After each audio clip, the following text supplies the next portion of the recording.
Hello, ഇന്ന് ഞങ്ങൾ മണ്ണാറശാല ക്ഷേത്രത്തിലേക്ക് പോവുകയാണ്. ഞാൻ കല്യാണം കഴിഞ്ഞ് വന്നതിന് ശേഷമാണ് മണ്ണാറശാല ക്ഷേത്രത്തെക്കുറിച്ച് അറിയുന്നതും കേൾക്കുന്നതും ചെയ്യുന്നത്. അപ്പോൾ ഇന്ന് മണ്ണാറശാലയെക്കുറിച്ചൊരു വീഡിയോ ചെയ്യാമെന്ന് വിചാരിച്ചു. ആലപ്പുഴ ജില്ലയിലെ ഹരിപ്പാടാണ് മണ്ണാറശാല ക്ഷേത്രം സ്ഥിതി ചെയ്യുന്നത്. കേരളത്തിൽ സ്ത്രീകൾ പൂജ ചെയ്യുന്ന ഒരേ ഒരു ക്ഷേത്രമാണ് മണ്ണാറശാല.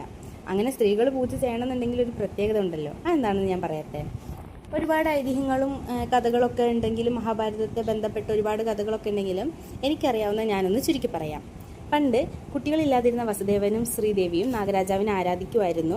അങ്ങനെ ഇരിക്കെ ഒരിക്കൽ കാടിനുള്ളിൽ തീ പിടിക്കുകയും അവിടെ ഉണ്ടായിരുന്ന സർപ്പങ്ങൾ പരിക്കേൽക്കുകയും ചെയ്തായിരുന്നു. ആ സമയം വസുദേവനും ശ്രീദേവിയാണ് ആ സർപ്പങ്ങളെ സംരക്ഷിക്കുകയും പരിപാലിക്കുകയൊക്കെ ചെയ്തത്.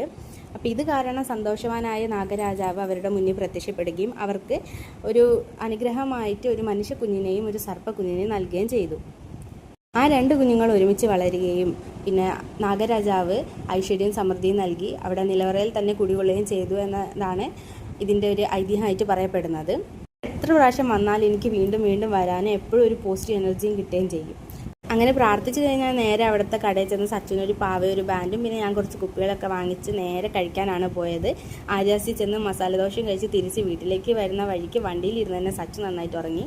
അപ്പോൾ ഇത്രയേ ഉള്ളൂ ഇന്നത്തെ വ്ലോഗ്. വീഡിയോ കാണുന്ന എല്ലാവരും സബ്സ്ക്രൈബ് ചെയ്ത് സപ്പോർട്ട് ചെയ്യണം. താങ്ക്